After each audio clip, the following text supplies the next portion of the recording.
الحمد لله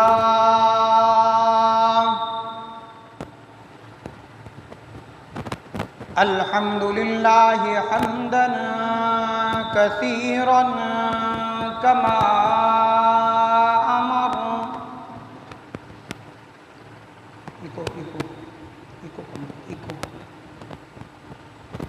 ونشهد أن لا إله إلا الله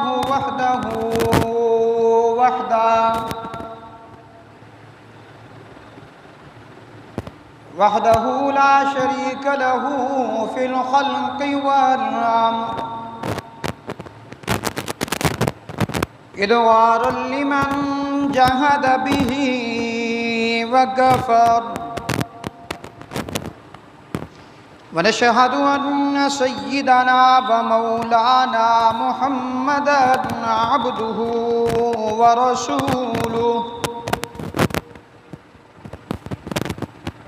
المبعوث إلى الأسود والأحمر لتتميم مكارم الأخلاق. لا يخلق نبي ولا رسول بعده، لا يخلق نبي ولا رسول بعده، ولا أمة بعد أمتي، ولا كتاب بعد كتابي،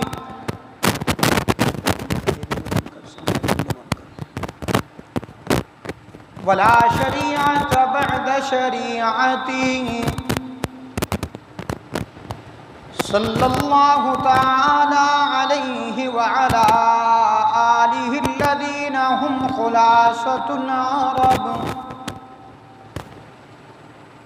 هم خلاصة العرب الأرباء وخير الخلائق بعد الأنبياء،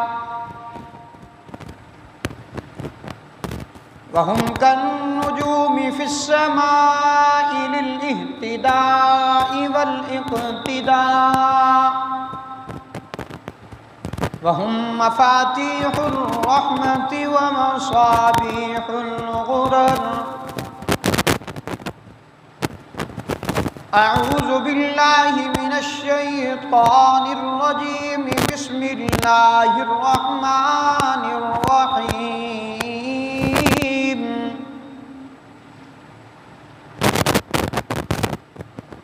لقد من الله على المؤمنين إذ بعث فيهم رسولا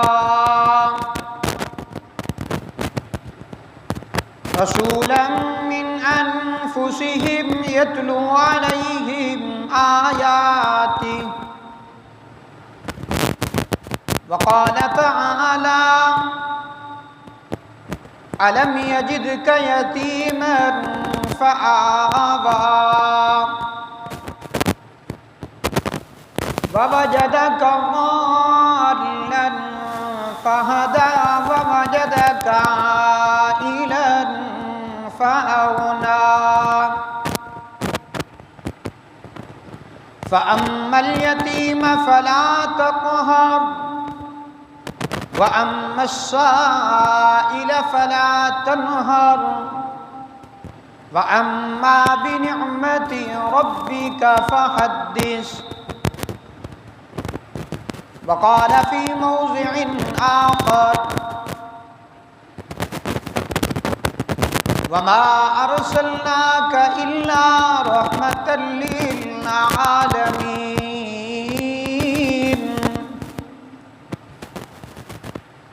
وقال تعالى: يا أيها الذين آمنوا لا تتخذوا اليهود والنصارى أولياء بعضهم أولياء بعض. وقال في موضع آخر: ولن ترضى عنك اليهود ولا النصارى حتى تتبع ملتهم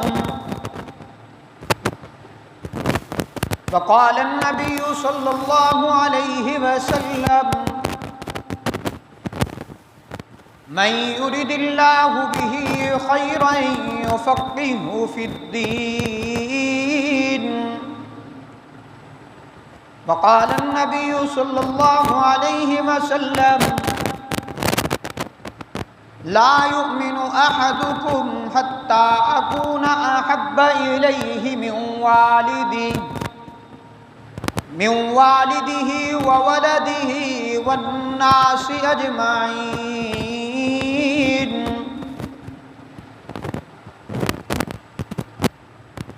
رب اشرح لي صدري ويسر لي أمري واحلل عقدة من لساني يفقهوا قولي. رب زدني علما رب زدني علما رب زدني علما. جہاں سے کفر کی ظلمت مٹانے کے لیے آئے، دلوں میں شمع ایمانی جلانے کے لیے آئے. نبی آئے ہزاروں اور گئے در سے وفا دے کر، سلام ان پر جو آئے اور آنے کے لیے آئے. جہاں میں علم اور انصاف کی پھر ترانو ڈالی، سرے ظلم و جہالت پھر جھکانے کے لیے آئے. فضائے نغمہ توحید سے معمور کر ڈالی، بہاریں گلشن ہستی میں لانے کے لیے آئے. راہ رسم و وفا کو اہل دنیا چھوڑ بیٹھے تھے، انہی راہ محبت پھر دکھانے کے لیے آئے. گھری تھی کشتی انسانیت موج و تلاطم میں، گری تھی کشتی انسانیت موج و تلاطم میں، وہ بن کر نا خدا کشتی بچانے کے لیے آئے. سلام ان پر جو غم میں قوم کے راتوں کو روتے تھے، درود ان پر جو روتوں کو ہنسانے کے لیے آئے. انہی کا نام لے کر صبحوں کو کلیاں چٹکتی ہیں، وہ کانٹوں میں رہے اور گل کھلانے کے لیے آئے. یہ خستہ خیال کیفی بھی انہی کا نام لیوا ہے، گناہگاروں کو جو اپنا بنانے کے لیے آئے. درود پاک پڑھیں. اللہم صلی علی محمد وعلی آل محمد کما صلیت علی ابراہیم وعلی آل ابراہیم انک حمید مجید.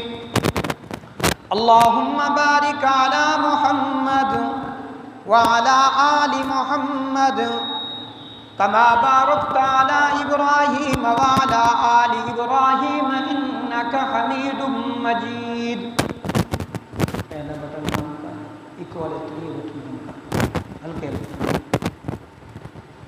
اگلے تری آپ نے بھی ہلکے جی. واجب الاحترام سامعین محترم، بزرگوں، بھائیوں، دوستوں، آج یہاں ہم جامع مسجد ابراہیمی جلال آباد میں جمعہ کی نشست میں جمع ہیں، اور آج کا یہ جمعہ ماہ ربیع الاول سن 1445 ہجری کا غالباً آج تیسرا جمعۃ المبارک ہے. دعا ہے رب العزت سے کہ رب العالمین مجھ گناہگار کو صحیح حق سچ کہنے کی اور پھر ہم سب کو اس پہ عمل کرنے کی توفیق. اسی طرح ماہ اکتوبر سن 2023 کا آج دوسرا جمعۃ المبارک ہے، 13 اکتوبر سن 2023. بلا تمہید میں اپنے موضوع اور عنوان کا آغاز وہیں سے کروں گا جہاں سے سابقہ جمعہ میں نے چھوڑا تھا۔ ربیع الاول کی مناسبت سے میں نے آقا دو عالم صلی اللہ علیہ وسلم کی ولادت باسعادت کے متعلق آپ کے سامنے تفصیلی طور پر اس کو ذکر کیا، ولادت سے قبل کے حالات بھی رکھے، ولادت کے حالات بھی رکھے، پھر اس کے بعد جو بچپنے کے حالات تھے دائی حلیمہ کے پاس رہنے والے وہ بھی ذکر کیے، پھر دائی حلیمہ کے بعد اماں آمنہ کہ ہاں جب محبوب آئے اور اماں آمنہ دنیا سے رخصت ہوئیں وہ بھی ذکر کیے، پھر میں نے جناب عبدالمطلب کے پاس میرے محبوب کی جو زندگی تھی اس کو ذکر کیا اور چند واقعات سابقہ جمعہ عرض کیا تھا۔ سیرت کے حوالے سے یہ موضوع ہے۔ آج بچپنے کے چند واقعات ذکر کر کے میں تجارت کے کچھ واقعات اللہ کے رسول کے آپ کے سامنے رکھوں گا۔ دعا ہے رب العالمین مجھ گناہگار کو صحیح حق سچ کہنے کی اور پھر ہم سب کو اس پہ عمل کرنے کی توفیق عطا فرمائے۔ دنیا میں رب العالمین کے بعد اگر کسی کا ذکر خیر کثرت سے کیا جاتا ہے تو وہ میرا محبوب ہے جس کا ذکر خیر کثرت سے کیا جاتا ہے۔ اور پھر اگر میں یہ بات کہہ دوں تو غلط نہیں ہوگی کہ دنیا میں کوئی جب آتا ہے تو آنے سے قبل اس کے حالات، اس کی سیرت نگاری بیان نہیں کی جاتی۔ جب وہ پیدا ہوا اس کے پیدا ہونا کیسا تھا، لڑکپن کیسا تھا، جوانی کیسی تھی، بڑھاپا کیسا تھا، رہنا سہنا کیسا تھا، دنیا سے گیا تو پھر اس کے بعد چند سال اس کا نام ذکر ہوتا ہے، پھر اس کا نام و نشان ختم ہو جاتا ہے۔ لیکن ایک واحد ایسی شخصیت ہے جو میرے محبوب اور جناب کے محبوب کبریا جناب محمد الرسول اللہ صلی اللہ علیہ وسلم کی سیرت نگاری ابھی آئے نہیں تھے تو سیرت نگاری ہوتی رہی، پھر آ گئے تو پھر بھی سیرت نگاری ہوتی رہی، پھر دنیا سے پردہ فرما گئے تو سیرت نگاری ہو رہی ہے، اور پھر قیامت تک اللہ کے رسول کی سیرت نگاری ہوتی رہے گی۔ اور میں اس سے آگے اگر ایک بات کہتا چلوں جو میری بات غلط نہیں ہوگی، اتفاق کریں گے، ایک وہ پیغمبر کی سیرت جو میں گناہگار بیان کروں، ایک وہ پیغمبر کی سیرت جو ایک عالم بیان کرے، ایک مفقہ بیان کرے، محدث بیان کرے، علامہ بیان کرے، اور ایک وہ پیغمبر کی سیرت جو خود خالق کے کائنات رب ذوالجلال محبوب کبریا کی تعریف قرآن مجید میں ذکر کر دے۔ ابتدائی آیات میں نے پڑھی، رب العالمین نے فرمایا محبوبم الم یجدک یتیما فآویٰ، کیا محبوب جب تو یتیم تھا تو تیری نگہبانی، تیرا خیال کرنے والا کون تھا؟ میرا محبوب جب تو یتیم پیدا ہوا تو اس وقت ہم نے تجھے تنہا نہیں چھوڑا، ہم تجھے اب کیسے تنہا چھوڑ دیں گے؟ دوسرے مقام پر فرمایا لقد من اللہ علی المؤمنین اذ بعث فیہم رسولا، محبوبم ہم نے تجھے بھیج کر اپنی انسانیت پر بہت بڑا احسان کر دیا۔ الہ العالمین تیرے کوئی ایک احسانات تو نہیں ہے، بے شمار احسانات ہیں، تیری نعمتیں بھی بے شمار ہیں نا۔ میں اگر تیری نعمتوں کا شمار کرنا بھی چاہوں تو نہیں کر سکتا۔ دوسرے مقام پر فرمایا رب العالمین نے خود فرمایا وَإِن تَعُدُّوا نِعْمَةَ اللَّهِ لَا تُحْصُوهَا، اگر تم میری نعمتوں کا بھی شمار کرنا چاہو تو میری نعمتوں کا بھی شمار میرے بندے تو نہیں کر سکتا۔ تیسرے مقام پر فرمایا وَمَا أَرْسَلْنَاكَ إِلَّا رَحْمَةً لِّلْعَالَمِينَ،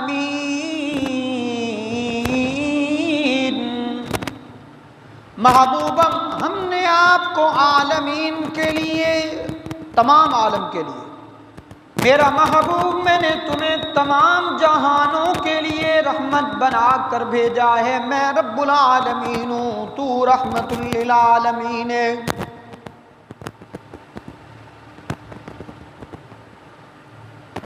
میرے محبوب کا بچپنا بھی پاک، لڑکپن بھی پاک، جوانی بھی پاک۔ حضرت عبد المطلب کے پاس میرے محبوب تربیت حاصل کر رہے ہیں، رہ رہے ہیں۔ ایک واقعہ ایسا پیش آیا کہ حضرت عبد المطلب نجاشی بادشاہ حبشہ کے پاس ملاقات کرنے کے لیے جاتا ہے۔ اس نجاشی بادشاہ نے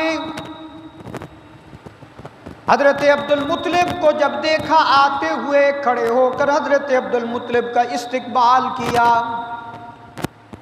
پھر تمام بادشاہوں کے، ملکوں کے وزیر، بادشاہ و وزراء سب نیچے آرام کر رہے ہیں، نیچے بیٹھے ہیں۔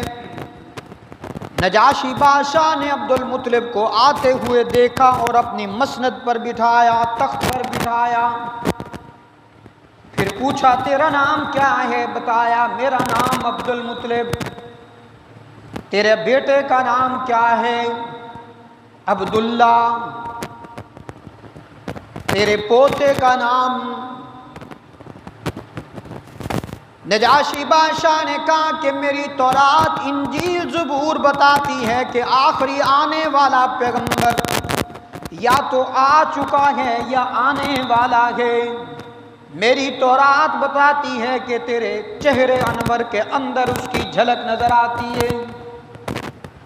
حضرت عبد المطلب نے کہا نجاشی بادشاہ سے، ہاں وہ میرا بیٹا عبداللہ، اس کا بیٹا محمد الرسول اللہ صلی اللہ علیہ وسلم، وہ پیدا بھی ہو چکا ہے، کم و بیش 7 سال کی عمر تھی۔ نجاشی نے کہا کہ حضرت عبد المطلب سے کہنے لگا کہ عبد المطلب میری بات غور سے سن لے، وہ تیرا پوتا جو ہے آنے والا نبی بنے گا، امام الانبیاء بنے گا، آخری نبی وہی بن کے آئے گا۔ اس کا مسکن اور اس کا مدفن اور اس کا قیام مدینہ یثرب میں ہوگا۔ عبد المطلب میں اگر زندہ رہا تو میں اس کی بیعت کر کے مسلمان ہوں گا، لیکن اگر میں دنیا سے چلا گیا تو میرا ایمان ابھی سے میں اس پر ایمان لا چکا ہوں، تو میرا گواہ بن جا۔ حضرت عبد المطلب تشریف فرما ہے، رحمت عالم صلی اللہ علیہ وسلم مکہ کے پہاڑوں میں کھیلتے کھیلتے کہیں راستہ گم ہو گئے۔ پھر راستہ گم ہونے کے بعد اللہ کے رسول انہی پہاڑوں کے اندر بیٹھ گئے، نہ پیچھے نہ آگے، تشریف فرما ہے۔ اتنے میں ابو جہل کا گزر ہوا، اس نے دیکھا کہ محمد صلی اللہ علیہ وسلم اکیلا تنہا اس وقت یہاں کیا کر رہا ہے؟ پوچھا بیٹا راستہ گم ہو گیا ہے تیرا؟ جی۔ اٹھایا ابو جہل نے محمد الرسول اللہ صلی اللہ علیہ وسلم کو اٹھایا، آؤ میری سواری پر سوار ہو جاؤ۔ ابو جہل نے پیچھے بٹھایا، سواری کو چلانا چاہا تو سواری نے انکار کر دیا، ابو جہل میں تو نہیں چلوں گی۔ پھر دوڑایا، سختی کی، تشدد کیا۔ سواری نے کہا جتنا تشدد کرنا ہے کر لے، اس لیے کہ مجھے حکم نہیں ہے کہ میں ایک قدم بھی آگے بڑھوں، اس لیے کہ بدبخت جس کو تو نے پیچھے بٹھایا ہے یہ تو امام الانبیاء ہے، اس کو تو ہم نے تمام نبیوں کا سردار بنا کر، امام بنا کر مصلی پر کھڑا کرنا ہے، اور بدبخت تو اس کو اپنے پیچھے بٹھاتا ہے۔ علماء نے لکھا ہے کہ ابو جہل نے محمد عربی صلی اللہ علیہ وسلم کو آگے بٹھایا، سواری اس طرح دوڑتی نظر آئی جیسے F-16 تیارہ جا رہا ہو۔ مکہ میں پہنچا اور عبد المطلب کے پاس آتا ہے، اس نے تو پھر بدبخت نے اپنے انداز میں کہا، امام جو نہیں لانا تھا نا، ورنہ بچپنے کے یہ معاملات بھی وہ دیکھ چکا تھا۔ حضرت عبد المطلب سے کہنے لگا اپنے اس بیٹے اور پوتے کو سنبھالو، مجھے تو سمجھ نہیں آتی یہ بڑا ہو کر کیا کرے گا، جس کا بچپنا ایسا ہے اس کی جوانی اور اس کا بڑھاپا آگے زندگی کیسی ہوگی۔ تنزیہ کہا اس نے، بچپنا کے اور بہت سارے واقعات۔ رحمت عالم صلی اللہ علیہ وسلم کی عمر کم و بیش 12 سال کے قریب تھی۔ اتنے میں ایک واقعہ ایسا پیش آیا کہ بارش آئی اور بیت اللہ کے ارد گرد اتنا پانی جمع ہوا کہ بیت اللہ بھی گر گیا۔ جو عمرہ والے گئے ہیں انہوں نے دیکھا ہوگا کہ مکہ باقی بلائی جگہ پر ہے اور بیت اللہ جو ہے وہ نچلی جگہ پر ہے۔ اب تو انتظامات ہیں، لیکن پہلے جب بھی بارش آیا کرتی تھی تو وہ بیت اللہ کے اندر آ جایا کرتی تھی۔ بیت اللہ مسمار ہو گیا، شہید ہو گیا، گر گیا۔ اب بیت اللہ کی تعمیر کی باری آئی، سارے اپنے اپنا حصہ اس میں شامل کر رہے ہیں، کوئی اینٹیں لا رہا ہے، کوئی سیمنٹ، اس وقت کی گارا جو بھی تھا وہ لیتا آیا۔ رحمت عالم صلی اللہ علیہ وسلم ایک پتھر کو اٹھاتے ہیں اور وہ پتھر اٹھایا نہیں جاتا۔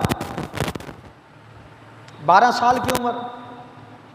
علماء نے لکھا ہے کہ حضرت عباس جو پیغمبر علیہ السلام کے چچا تھے، انہوں نے رحمت عالم صلی اللہ علیہ وسلم کی یوں چادر جو دھوتی باندھی ہوئی تھی، تہ بند باندھی ہوئی تھی، وہ کھولا اور یہ چاہا کہ کندھے پر اس کو رکھو چادر کو، پھر پتھر اٹھا کر یہاں پر رکھو اور پھر لے جاؤ۔ علماء نے لکھا ہے جیسے تہ بند کھولا پیغمبر بے ہوش ہو کر گر گئے۔ اچھا، بس ہوش آتے ہی اللہ کے رسول نے فرمایا میری چادر میرا ازار، میری چادر دے دی جائے۔ علماء نے لکھا ہے جب چادر دی تو پیغمبر کو ہوش آ گیا، پتہ چلا کہ یہ امام الانبیاء تو پوری انسانیت کو شرم و حیا دینے کے لیے آیا ہے اور خود بھی پاک ہے، اور تم اس کا کپڑا اتارو، یہ تمہیں اس کو بھی زیب نہیں دیتا۔ ایسے بے شمار واقعات ہیں۔ رحمت عالم صلی اللہ علیہ وسلم مکہ میں تشریف فرمائے۔ مکہ میں ایک بڑے رئیس، ایک بڑے چودھری کے گھر شادی کا پروگرام تھا جس میں ناچ گانا تھا۔ دوستوں نے کہا اللہ کے رسول سے کہ محمد آپ کو بھی ساتھ لے جائیں گے۔ رحمت عالم صلی اللہ علیہ وسلم نے فرمایا جہاں گانا بجانا ہو وہاں محمد تو نہیں جا سکتا۔ دوستوں نے اصرار کیا اور مجبور کیا ہم آپ کو اٹھا کر لے جائیں گے۔ علماء نے لکھا ہے جب دوستوں نے اللہ کے رسول کو پکڑنا چاہا، رب العالمین نے اپنے محبوب کا وزن اتنا بڑھا دیا کہ وہ اٹھانے سے قاصر ہو گئے۔ اسی طرح قوم ایک مرتبہ میلے پر جانے لگی، رحمت عالم صلی اللہ علیہ وسلم کو بھی ساتھ لے جانا چاہا، اللہ کے رسول نے معذرت اختیار کی کہ میں نہیں جاؤں گا، میں محمد ان فضول کاموں کے لیے نہیں آیا۔ عرب میں ایک بڑی لڑائی ہوئی اور اکثر قبیلے آپس میں لڑا کرتے تھے اور آپس میں لڑا کرتے تھے۔ قبیلہ قریش، قبیلہ بنو قیس، یہ دونوں آپس میں عزیز و اقارب تھے۔ یہ آپس میں اتنا لڑائی جھگڑا ان کی ہوتی تھی چھوٹی چھوٹی باتوں پر۔ اللہ کے رسول صلی اللہ علیہ وسلم فرماتے ہیں میری عمر 10 سال کی تھی، میرے چچا حضرت زبیر مجھے لے کر گئے، اور یہ پیغمبر کے سکے چچا ہیں حضرت زبیر۔ جب پیغمبر کی عمر 20 سال کی ہوئی تو حضرت زبیر یہ جو تھے پیغمبر کے چچا یہ دنیا سے انتقال کر گئے۔ اب رحمت عالم صلی اللہ علیہ وسلم نے فرمایا مجھے تیر اندازی کا پتہ تھا، میں گھوڑ سواری بھی جانتا تھا، تیر اندازی بھی کر لیا کرتا تھا، لیکن حضرت زبیر مجھے جب لے کر گئے میرے لیے ایک امتحان تھا، کیونکہ میں محمد ان کو یعنی جھگڑانے کے لیے لڑانے کے لیے نہیں آیا، میں تو صلح کے لیے آیا ہوں۔ اللہ کے رسول فرماتے ہیں میں اس تڑپ میں رہا کہ کاش کہ یہ دونوں صلح کر لیں۔ پھر وہ وقت بھی آیا کہ دونوں قبیلوں نے، بنو قریش اور بنو قیس نے، دونوں نے آپس میں صلح لکھا۔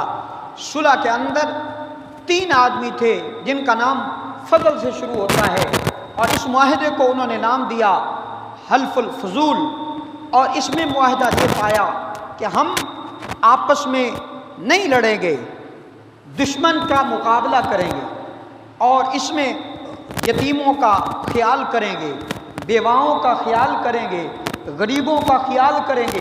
اللہ کے رسول صلی اللہ علیہ وسلم فرماتے ہیں نبوت سے قبل اگر مجھے کسی دن سب سے زیادہ خوشی ہوئی تو مجھے اس دن خوشی ہوئی کہ جس دن یہ معاہدہ طے پایا کہ چلو یہ لڑائی جھگڑا ختم ہوا اور آپس کے اندر صلح ہو۔ آج حالات ہمارے سامنے بھی وہی ہیں، آج ہمیں فتنوں کے اندر جکڑ دیا گیا، فرقوں کے اندر جکڑ دیا گیا، مسلمان کا دشمن ہو گیا، وہ اس کی مسجد میں نماز نہیں پڑھتا، وہ اس کی مسجد میں نماز نہیں پڑھتا، میری اس کے پیچھے نماز نہیں ہوتی، اس کی میرے پیچھے نماز نہیں ہوتی۔ آج انگریز یہود و نصارہ نے مسلمانوں کو اس طرح آپس میں تقسیم کر دیا ہے، اس لیے کہ یہ مسلمان اگر ان اپنے یعنی فتنوں سے نکل گیا تو انگریز کو پتہ ہے کہ مسلمان اگر میرے خلاف آ گیا تو میرا کچھ بھی نہیں رہے گا، میرا میلیا میٹ کر دے گا۔ آج اندازہ کریں وہی عالم ہے، آج مسلمانوں کو تقسیم کیا گیا ہے، نہیں تو آج کم و بیش کئی ارب مسلمان ہیں، اور اس کے برعکس آج دیکھ لیں کہ یہود و نصارہ آج انگریز سب مسلمانوں پر قابض ہیں۔ وجہ کیا ہے؟ ہر فتنہ فرقہ آپس میں لڑنے میں مصروف ہے۔ جب آپس میں فراغت ہی نہیں ہوگی تو باہر کیا کرنے جائے گا؟ تو بہرحال یہ آخر میں ذکر کرتا ہوں جو صورتحال اس وقت فلسطین کی ہے۔ اللہ کے رسول صلی اللہ علیہ وسلم کا بچپنے کے حالات ذکر کر رہا تھا۔ رحمت عالم صلی اللہ علیہ وسلم نے فرمایا میرے دادا جان حضرت عبد المطلب جب دنیا سے چلے گئے، دادا جان نے آخری وقت میں میرے چچا ابو طالب کو بلایا کہ ابو طالب میں تو دنیا سے جا رہا ہوں، میرے اس بیٹے کی پوتے کی نگہبانی تیرے سپرد ہے۔ ابو طالب کے بارے میں آتا ہے اللہ کے رسول صلی اللہ علیہ وسلم کے انوارات و تجلیات وہ دیکھ چکا تھا، حتیٰ کہ اپنے گھر میں بھی جب تک اس کی اولاد زیادہ تھی، کثیر اولاد تھا لیکن مال کے اعتبار سے قلیل تھا۔ رحمت عالم صلی اللہ علیہ وسلم جب تک تشریف نہ لاتے تو کھانا بھی شروع نہیں کیا کرتا تھا۔ کئی مرتبہ اللہ کے رسول تشریف نہ لاتے تو پریشانی میں ہوتا، اس وجہ سے کہ اللہ کے رسول جس کھانے پر آتے وہ کھانا بابرکت ہو جایا کرتا تھا۔ ابو طالب نے اللہ کے رسول صلی اللہ علیہ وسلم کو فرمایا، کہنے لگا کہ میں شام کی طرف تجارت کی غرض سے جا رہا ہوں، بیٹا آپ مکہ میں رہو۔ رحمت عالم صلی اللہ علیہ وسلم نے فرمایا میں مکہ میں نہیں، میں آپ کے ساتھ جاؤں گا۔ رحمت عالم صلی اللہ علیہ وسلم نے جب اصرار کیا تو ابو طالب نے اللہ کے رسول کو کہا ٹھیک ہے آپ بھی ساتھ چلیے نا۔ اللہ کے رسول نے اپنے دوست ابو بکر صدیق کو تیار کیا۔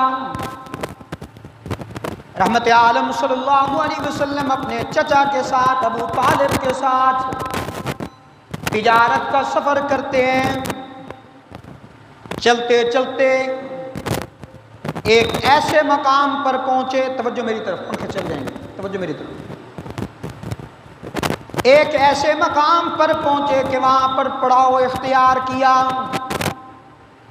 جب ٹھہرے تو ایک وہاں پہ راہب تھا، بحیرہ راہب جس کا نام تھا، وہ آیا اور ابو طالب سے ملتا ہے، قافلے والوں کو ملتا ہے، بچوں کو بھی ملتا ہے، یوں مصافحہ کرتا چلا جاتا ہے اور یوں آنکھوں کو دیکھتا چلا جاتا ہے۔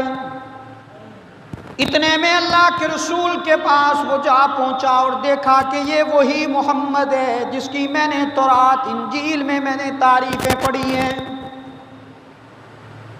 ابو طالب سے کہنے لگا کہ شام کا کھانا میرے پاس ہوگا، دوپہر کی روٹی بھی میرے پاس ہوگی، شام کا کھانا بھی میرے پاس ہوگا۔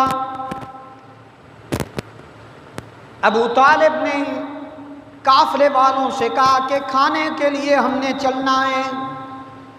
اللہ کے رسول صلی اللہ علیہ وسلم اور ابو بکر اور بلال کو کہا کہ آپ یہاں پر سامان کی رکھوالی کیجئے، سواریوں کی رکھوالی کیجئے۔ رحمت عالم صلی اللہ علیہ وسلم کو یہاں کھڑا کر کے ابو طالب جب کھانے کے لیے جاتا ہے، دسترخوان لگا ہوا ہے، بڑے عمدہ کھانے دسترخوان پر لگے ہوئے ہیں۔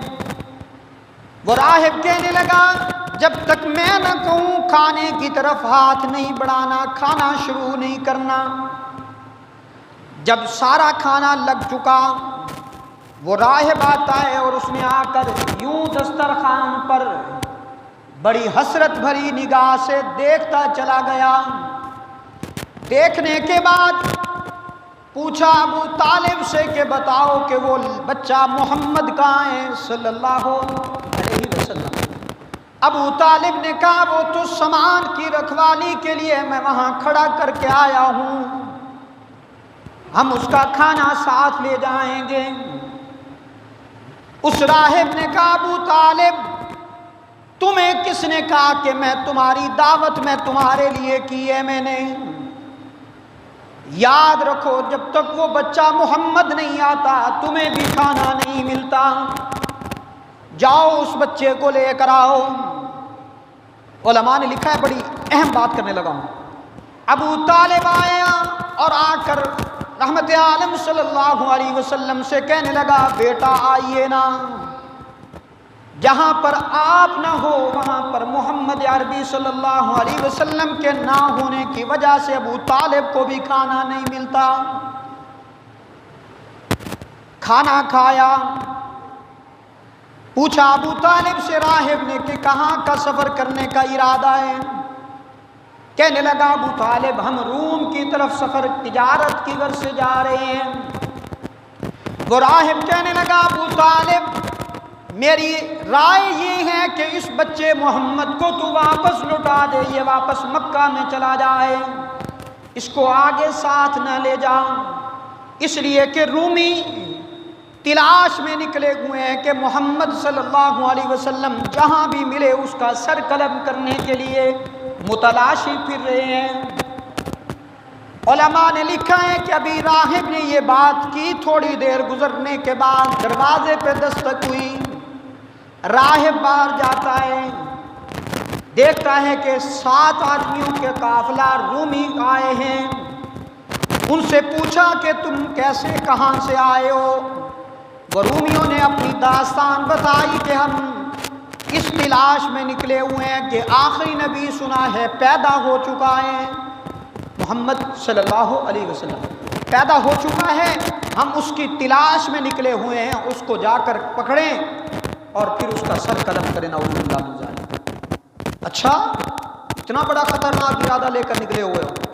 تو اس راہب نے کہا دیکھو بات سنو، اگر اس محمد صلی اللہ علیہ وسلم کو اللہ نے رکھنا ہے، تقدیر میں اس نے رہنا ہے، تو پھر یاد رکھو تم اس کا کچھ بگاڑ نہیں سکتے، اور اگر اللہ نے نہیں رکھنا تو تمہیں کیا ضرورت ہے اس کے متلاشی پھر رہے ہو؟ تم ایسا کرو کہ واپس چلے جاؤ، تمہیں وہ ملنے والا نہیں ہے۔ راہب واپس آتا ہے، ابو طالب سے کہتا ہے کہ میں نے تمہیں کہا تھا کہ یہ رومی اس تلاش میں ہیں، ایسا کرو کہ محمد عربی صلی اللہ علیہ وسلم کو واپس بھیج دیجیے۔ تو واپس بھیج دیا گیا۔ حضرت ابوبکر صدیق اور حضرت بلال کو رحمت عالم صلی اللہ علیہ وسلم کے ساتھ مکہ کی طرف بھیجا۔ ایسے بے شمار واقعات اللہ کے رسول کے بچپنوں کے ہیں، زندگی نہیں تو آئندہ جمعہ رحمت عالم صلی اللہ علیہ وسلم کی سفر تجارت جو ہے تفصیل کے طور پر آپ کے سامنے رکھوں گا۔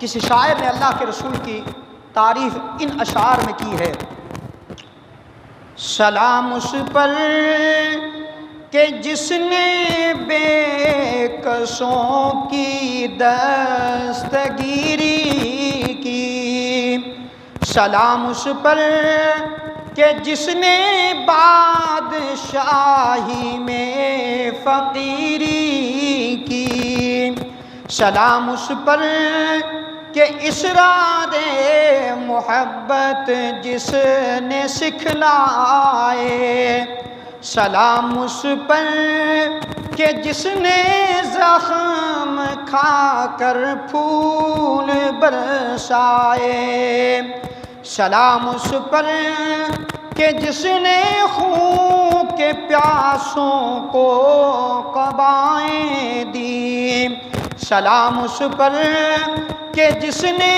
گالیاں سن کر دعائیں دی، سلام اس پر، سلام اس پر کہ دشمن کو حیات جاودانی دی۔ ایک آیات مبارکہ میں نے آپ کے سامنے پڑھی ہے، دوسری رب العالمین نے فرمایا یا ایھا الذین آمنوا لا تتخذوا اليہود والنصارى اولیاء بعضهم اولیاء بعض۔ اس میں اللہ رب العالمین صاف طور پر فرما رہے ہیں اے ایمان والو، میں نے کئی مرتبہ شاید عرض کیا کہ قرآن مجید کا اسلوب و ضابطہ ہے، جہاں پر پوری انسانیت کو بلانا ہوتا ہے رب العالمین نے، تو وہاں پر رب العالمین فرماتے ہیں یا ایھا الانسان، اے انسانو۔ لیکن جہاں آمنو آ جاتا ہے وہاں پر پھر سب کافر، مشرک، ہندو، سکھ، مرزائی، شیعہ سب یہ نکل جاتے ہیں، پھر صرف مسلمان رہتے ہیں۔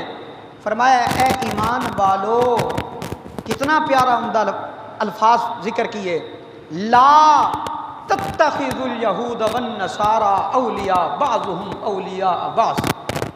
فرمایا کہ یہود و نصارہ کو دوست کبھی نہ بنانا، یہ تمہارے دوست نہیں تمہارے دشمن ہوں گے۔ دوسرے مقام پر فرمایا سورۃ البقرہ کے اندر فرمایا وَلَن تَرْضَىٰ عَنْكَ الْيَهُودُ وَلَا النَّصَارَىٰ حَتَّىٰ تَتَّبِعَ مِلَّتَهُمْ۔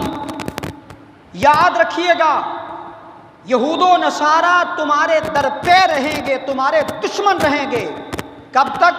حَتَّىٰ تَتَّبِعَ مِلَّتَهُمْ، جب تک تم ان کے دین پر نہ چلے جاؤ۔ آج دیکھ لیجئے فلسطین کی صورتحال دیکھ لیجئے، اس وقت ہم مسلمانوں کی صورتحال دیکھ لیجئے، ہمارے حکمران ہوں یا ہمارے اسلامی حکمران ہوں، ان کی دوستیاں اور یاریاں سب اسرائیلیوں کے ساتھ ہیں اور سب یہودیوں کے ساتھ ہیں۔ یہودی ازل سے مسلمانوں کا دشمن ہے۔ فلسطین کی صورتحال اس وقت جو ہے ہر ایک کے سامنے ہے، کوئی ڈھکی چھپی نہیں ہے۔ قرآن مجید میں مسجد اقصیٰ کی فضیلت بیان کی گئی، احادیث مبارکہ میں بھی فضیلت بیان کی گئی۔ قرآن مجید میں صاف طور پر فرمایا سبحان الذی اسریٰ بعبدہ لیلا من المسجد الحرام الی المسجد الاقصیٰ۔ اس مسجد کی فضیلت اور کیا کہنے جس کا قرآن کہتا ہے کہ وہ مسجد اقصیٰ جس میں رحمت عالم صلی اللہ علیہ وسلم نے تمام انبیاء کی امامت کروائی، اور رحمت عالم صلی اللہ علیہ وسلم نے فرمایا 3 جگہوں کا سفر کرنا تمہارے لیے باعث رحمت بھی ہے، تمہارے لیے ثواب کا باعث بھی ہے۔ فرمایا ایک مسجد حرام کعبہ کی طرف اگر کسی نے سفر کیا اس کو ثواب ملے گا، دوسرا مدینہ طیبہ کی طرف مسجد نبوی کی طرف جس نے سفر کیا اس کو بھی ثواب پورا ملے گا، اور تیسرا فرمایا جس نے مسجد اقصیٰ کی طرف سفر کیا اس کو بھی ثواب پورا ملے گا۔ آپ اندازہ کریں اس وقت جو ہمارا قبلہ رہا، اللہ کے رسول نے 16-17 مہینے تک بیت المقدس کی جانب منہ کر کے نماز پڑھی۔ آج مسلمان چاہتے ہیں کہ ہماری مسجد، ہمارا قبلہ بیت المقدس، ہماری سرزمین فلسطین ہمیں دے دی جائے، لیکن انگریز یہود و نصارہ اس کے در پہ ہوئے ہیں کہ نہیں، بلکہ یہودی یہاں پر رہیں گے، اور یہودی یہاں صرف نہیں بلکہ آگے بڑھتے چلے جا رہے ہیں۔ میرے دوستو، اس وقت اس چیز کا تقاضا ہے کہ ہمارے حکمرانوں کو بھی غیرت کرنی چاہیے، حیا کرنی چاہیے، اور ہمارے اندر بھی جذبہ ہونا چاہیے۔ ہم ان کے ساتھ جذبہ ایمانی کا ثبوت دیتے ہوئے کم از کم ان کو اپنی دعاؤں میں یاد رکھیے گا۔ اللہ کے رسول صلی اللہ علیہ وسلم کی حدیث مبارکہ ہے، فرمایا مسلمان کی مثال ایک جسم کی مانند ہے، اگر جسم کے میں سر کو تکلیف ہے تو پورے جسم کو سکون نہیں ہوتا، آنکھ دکھے پورے جسم کو سکون نہیں ملتا۔ فرمایا پوری روئے زمین پر اگر کسی ایک مسلمان کو تکلیف پہنچے تو کم از کم پورے مسلمانوں کو اس تکلیف کا احساس ضرور ہونا چاہیے۔ آج یہ نہ ہو ہم کہیں کیا ہے، آج اگر یہ آگ ان کے گھروں کو لگ رہی ہے تو خدا نہ کرے کہیں ہمارے گھروں کو بھی نہ لگ جائے۔ اس وقت جو اپنے آپ کو انسانی حقوق کی تنظیمیں کہتے ہیں، وہ صرف انسانی حقوق کی نہیں بلکہ صرف کفر کی تنظیمیں ہیں، ان کا مسلمانوں کے ساتھ کوئی وابستہ نہیں ہے، صرف انہوں نے نام رکھا ہوا ہے کہ ہم انسانی حقوق کے علمبردار ہیں۔ اگر انسانی حقوق کے علمبردار ہو تو پھر آؤ نا، یہاں فلسطین میں تمہیں بچے نظر نہیں آتے؟ فلسطین میں تمہیں عورتیں شہید ہوتی نظر نہیں آ رہی؟ فلسطین میں تمہیں معصوم بچے، باقی بوڑھے یہ نظر نہیں آتے؟ میرے دوستو، ہم دعا کرتے ہیں اللہ کے رسول صلی اللہ علیہ وسلم کی حدیث مبارکہ کے سامنے رکھتے ہوئے کہ ہم ایک جسم کی مانند ہیں، تو اپنی ہر دعا میں اور ہر وقت فلسطینیوں کے حق میں دعا کریں۔ اور اس وقت ہم وہاں جا تو نہیں سکتے، ہمارے حکمرانوں کو میں نے کہا اللہ ہدایت دے اور غیرت دے، حیا دے، شرم دے کہ تم نے اسلام کا لبادہ اوڑھ کر اسلامی مملکت پر حکمرانی کرنے والوں، شرم سے ڈوب مرو کہ تمہیں آج فلسطین نظر نہیں آیا۔ 57 اسلامی ملکوں کی فوج بنی ہے، لیکن آج وہ کہاں ہیں؟ سوئی ہوئی ہے، ان کا مسلمانوں سے کوئی واسطہ نہیں ہے۔ تو بہرحال میرے دوستو، دوسرا آپ اس وقت جو سوشل میڈیا ہے آپ اس کو استعمال کیجئے اچھے طریقے سے، فلسطینیوں کے حق میں، مجاہدین کے حق میں آواز بلند کیجئے، مسلمانوں کے حق میں آواز بلند کیجئے۔ دعا ہے اللہ مسلمانوں کو فتح عطا فرمائے، فلسطینی مظلوموں کی اللہ رب العالمین غیب سے مدد فرمائے۔ وآخر دعوانا